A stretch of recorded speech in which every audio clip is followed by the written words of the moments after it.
Bienvenue à Paraclétos, votre centre prophétique avec le prophète Moïse, le lieu où la connaissance est la puissance et la puissance c'est la connaissance. Que Dieu vous bénisse, nous allons continuer notre deuxième série sur la prospérité, comprendre quelque chose de simple. Et je peux être long sur cette vidéo, je vais simplement vous donner une clé pour comprendre comment est-ce que spirituellement parlant, Dieu peut nous introduire dans la prospérité. Et c'est important. Je suis prospère pour bénir, pour aider, pour soutenir, pour faire avancer, pour prendre soin du corps de Christ, comme Joseph d'Arimathée a pris soin du corps de Christ parce qu'il était riche. Je ne deviens pas riche pour me perdre, pour être orgueilleux, mais pour les autres. Je vais parler de quelqu'un qui est le père de la foi et vous allez comprendre que l'une des forces d'Abraham qui a maintenu sa foi assez longtemps, pendant plusieurs années, c'est parce qu'Abraham, quelque part, était prospère, était riche. C'est très important de comprendre ça. Qu'on le veuille ou pas, une personne dont Dieu fait grâce de pouvoir à ses besoins, qui a une assise financière, qui aime le Seigneur, donc Dieu a le cœur, sera beaucoup plus enclin à être fort devant toute forme d'adversité qu'une personne qui est déjà dans le manquement, qui a déjà de la difficulté, ne serait-ce qu'à payer son loyer, à s'en sortir. Cette personne est déjà beaucoup plus, en fait, c'est une proie plus facile pour l'ennemi de la détourner de sa foi. Judas, qui a trahi Jésus, était un homme cupide. Et quand tu regardes bien dans l'étude des disciples, Judas était une personne qui n'était pas riche. Il est sorti d'une certaine pauvreté. Donc, il a voulu utiliser le ministère, il a voulu utiliser justement cette gloire, cette puissance pour s'enrichir. Contrairement à Pierre, qui était un homme d'affaires. Pierre était pêcheur. Pierre avait son entreprise. Matthieu était un percepteur d'impôts. Luc était médecin. Jean-Jacques c'était des personnes qui déjà avaient un certain niveau quand même d'aisance. C'est l'une des raisons pour laquelle un jour, Pierre va dire à Jésus, Seigneur, j'ai tout laissé, toute ma fortune, j'ai tout laissé pour te suivre. Qu'est-ce que nous allons gagner? Quand vous prenez Élie et Élisée, Élisée n'était pas une personne qui était pauvre.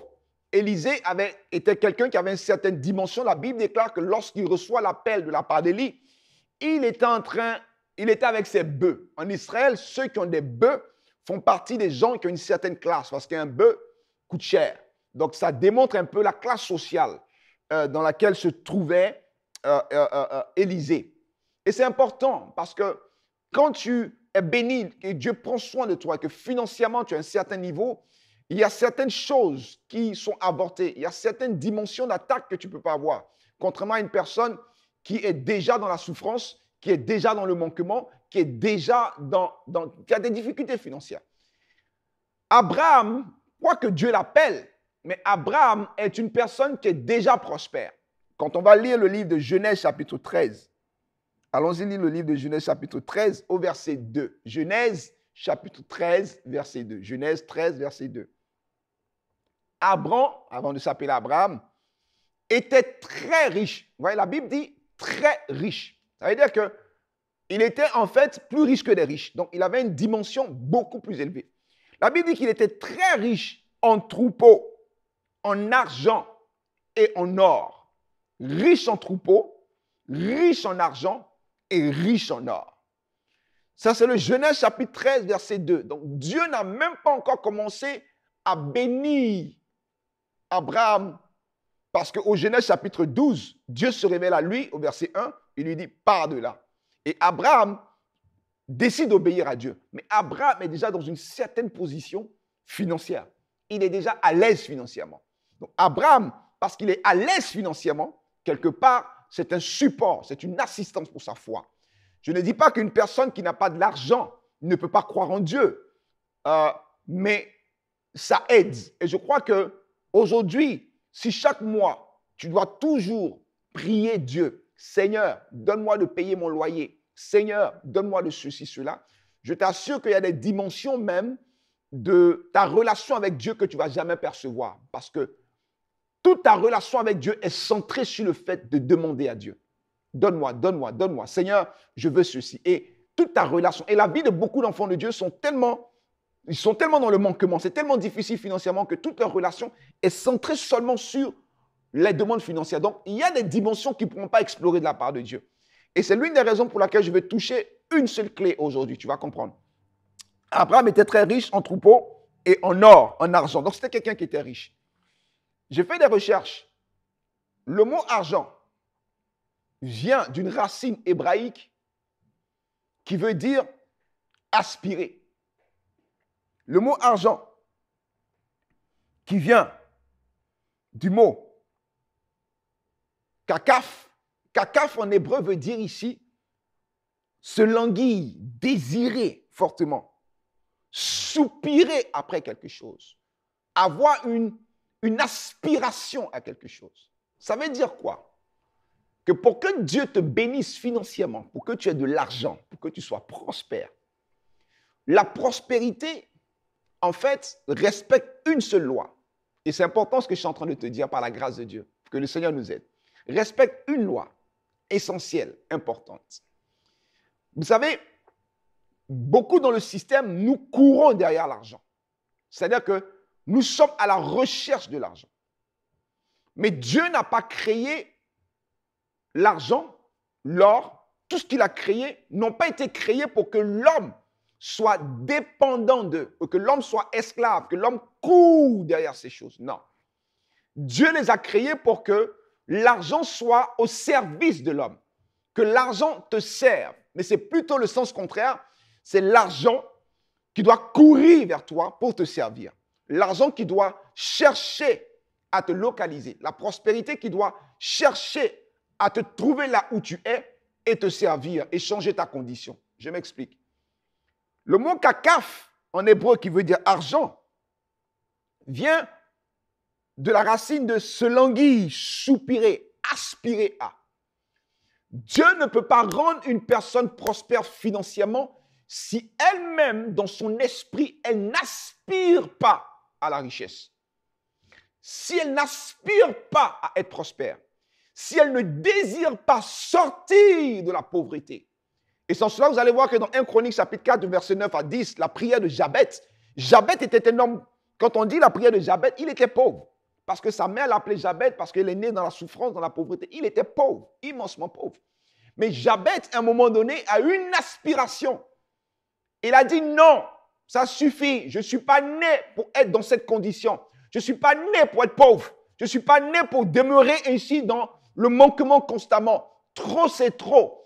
Et lorsque Jabet a commencé à aspirer, à soupirer, à désirer profondément dans son cœur, à rentrer dans la dimension de kakaf, il s'est mis à prier. Et sa prière est montée vers le ciel. Et là, Dieu a entendu la prière de Jabet et Dieu l'a béni, l'a rendu prospère. L'une des raisons de laquelle de l'Église aujourd'hui, le diable a mis un voile. Nous sommes limités. Nous voyons l'argent comme le diable. Nous voyons l'argent comme des choses démoniaques. Nous voyons que, mais ça c'est la chair. Ça c'est des choses terrestres. On n'a pas besoin de rouler dans une Mercedes. On n'a pas besoin d'avoir ceci. Et ça, c'est un travail qui vient de depuis les générations futures, dans la pensée de l'évangile qui a été véhiculé à l'Église. Souvent avec une racine catholique. Non, tu es fait vœu de pauvreté. En tant qu'enfant de Dieu, on cherche juste le ciel. On n'a pas besoin d'avoir les choses de valeur. On n'a pas besoin d'avoir une entreprise prospère. Tu n'as pas besoin d'être millionnaire. Restons pauvres. Donc, le fait que le diable a introduit ça dans nos cœurs, ça fait que cela a tué l'aspiration, le désir. Donc, c'est venu étouffer la puissance de kakaf. Il n'y a plus de kakaf en toi. Donc, tu vis dans le système. Ok, Seigneur, j'ai réussi à payer mon salaire. Mon salaire me permet de payer ceci. Gloire à Dieu, ça me suffit. Amen. Merci Seigneur. Donc, tout le système tue le kakaf, tue le désir, tue. Or, tant que tu ne soupires pas, tu n'aspires pas à avoir de l'argent, l'argent ne sera pas attiré par toi. Et c'est tellement important de comprendre ça. Je vais vous expliquer très simple. Lorsque tu aspires, et vous allez voir que les gens qui sont riches aujourd'hui, ont simplement respecté cette loi spirituelle, cette dimension spirituelle que Dieu met pour tout homme. Lorsqu'un homme prend la résolution pour dire non, ça suffit. Je ne peux plus voir mon enfant manquait. J'ai envie d'acheter des choses à mes enfants, je ne suis pas capable. J'ai envie d'acheter une maison, je ne suis pas capable. Je ne peux plus être capable. Chaque mois, je me débat comment je vais payer mon loyer, comment je vais faire ceci. Même pour avoir le transport pour aller à l'église, c'est compliqué. Tu es dans l'autobus, tu es obligé de prendre 2 heures avant d'aller au culte. Pour nous qui sommes ici au Québec en hiver, il fait froid, tu n'as pas d'auto, c'est compliqué. Et tant que tu ne prends pas cette résolution pour dire, Seigneur, ça suffit. Quand tu prendras la résolution dans ton cœur, je vous assure, qu'est-ce qui va se passer?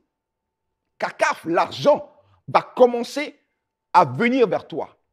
Et la façon que l'argent va venir vers toi, elle va commencer à créer des circonstances, des situations. Dieu va commencer à même mettre des gens sur ton chemin qui ne te connaissent pas. Des opportunités vont se créer parce que dans ton cœur, tu as aspiré à sortir de la pauvreté. Tu aspires à être riche. Tu aspires à pouvoir avoir une belle auto. Tu aspires à acheter une maison. Automatiquement, la grâce, la faveur va commencer à travailler pour que Dieu commence à te bénir financièrement. C'est une clé importante. Dieu ne peut pas te bénir financièrement si tu n'aspires pas à ça. Et ma prière, c'est que tu aspires à acheter une grande maison pour ta famille. Oui, tu me diras, mais on va mourir pour laisser tout ça. Mais écoute-moi, si tu es prospère financièrement, il n'y a pas un moyen plus puissant que d'annoncer l'évangile. Tu vois là, tu m'écoutes présentement sur ça, mais ça prend de l'argent. La caméra que tu as là a coûté quelque chose. Ton Internet même que tu utilises pour m'écouter, ton téléphone a eu un prix, a coûté de l'argent. Les croisades d'évangélisation ne sont pas gratuites. Prêcher l'évangile, aujourd'hui que les gens veuillent ou pas, tu fais un Facebook Live, ça prend de l'Internet. Tout ça veut dire que quelque part, la meilleure façon pour toi et moi de servir Christ, d'emmener la gloire de Dieu plus loin, c'est que Dieu doit nous bénir financièrement. Il y a des logiciels, il y a toutes sortes de choses. On a besoin d'argent pour l'évangile. On a besoin d'argent pour que ton ministère aille de l'avant. Il y a des hommes de Dieu qui sont remplis, mais dont le ministère est limité parce qu'ils n'ont pas d'argent. Je déclare et je décrète dans le nom de Jésus-Christ de Nazareth que Cacaf rentre dans ta vie, que tu aspires, que tu brises la mentalité de pauvreté, l'esprit de pauvreté, et que tu dis, Seigneur, en écoutant ce message, Seigneur, j'aspire à sortir de la pauvreté. Dès l'instant que tu vas aspirer, je t'assure, tu vas voir que tous tes rêves, tous tes projets, toutes tes ambitions, tout ce que tu avais mis de côté, qui avait été étouffé, qui était endormi, vont commencer à se réveiller. Paul pouvait dire, aspirer aux dons les meilleurs, en particulier à celui de la prophétie. Quand tu aspires, tu attires ce qui est divin vers toi. Donc, le but, c'est de comprendre que ce n'est pas à toi de courir derrière l'argent, mais c'est à l'argent de créer des opportunités pour que tu sois riche. Quand vous prenez aujourd'hui, que ce soit des gens qui sont considérés comme les hommes les plus riches, que ce soit Bill Gates, que ce soit Bezos, que ce soit toutes ces personnes aujourd'hui, tout a commencé par une idée, tout a commencé par des gens qui ont aspiré à pouvoir atteindre des hauteurs, aspiré à pouvoir être riches. Et c'est un principe qui s'applique à tout le monde. Église de Dieu, nous sommes dans les temps de la fin. On parle du Covid aujourd'hui, mais il y a des récessions financières, économiques qui s'annoncent. Les temps difficiles s'annoncent. Où est-ce que des gens vont perdre le travail? Où est-ce que des gens, même, ça sera difficile pour eux de pouvoir subvenir à leurs besoins? Il est temps que nous aspirons et crions à notre Dieu pour dire, Seigneur, fais-nous sortir de la pauvreté, afin que nous soyons une source de puissance. Je vais vous laisser avec ça. Un homme comme Gédéon. Vous savez, Gédéon, quand vous lisez bien l'histoire de Gédéon, je vous donne des clés, lisez. Le Seigneur se révèle à Gédéon. Gédéon va dire, oh, je suis un homme pauvre. Je suis de la plus petite tribu d'Israël. Dans cette petite tribu, la famille la plus pauvre. Et dans cette famille la plus pauvre, la plus petite famille, le plus petit de cette famille pauvre, c'est moi. Donc, je suis pauvre. Je n'ai rien. Et Dieu lui dit, vaillant héros, tu iras avec la force pour battre Madian comme un seul homme. Le Seigneur lui prophétise, lui donne des promesses de victoire. Il dit Amen, mais je suis pauvre. Quand vous lisez bien, dans Gédéon, allons lire ensemble. J'ai simplement attiré votre attention sur ce verset. Et vous allez voir quelque chose de très simple. Pour vous montrer que la pauvreté est un esprit dont tu as besoin d'être délivré. Quand on lit le livre de Juges, Juges chapitre 6, à partir du verset 14, l'Éternel se tourna vers lui et lui dit, va avec cette force que tu as et délivre Israël de la main de Madian. N'est-ce pas moi qui t'envoie? Gédéon lui dit, ah, mon Seigneur, avec quoi délivrer-je Israël? Voici ma famille est la plus pauvre en Manassé, et je suis le plus petit de la maison de mon père. L'Éternel lui dit, mais je serai avec toi, et tu battras Madian comme un seul homme. Verset 17. Gédéon lui dit, si j'ai trouvé grâce à tes yeux, donne-moi un signe pour montrer que c'est toi qui me parles. Des signes, des prodiges, on en a vu. Verset 18, ne t'éloigne point d'ici jusqu'à ce que je revienne auprès de toi, que j'apporte mon offrande et que je la dépose devant toi. Et l'Éternel lui dit, je resterai jusqu'à ce que tu reviennes. Verset 19. Gédéon entra, prépara un chevreau et fit avec un épha de farine des pains sans levain.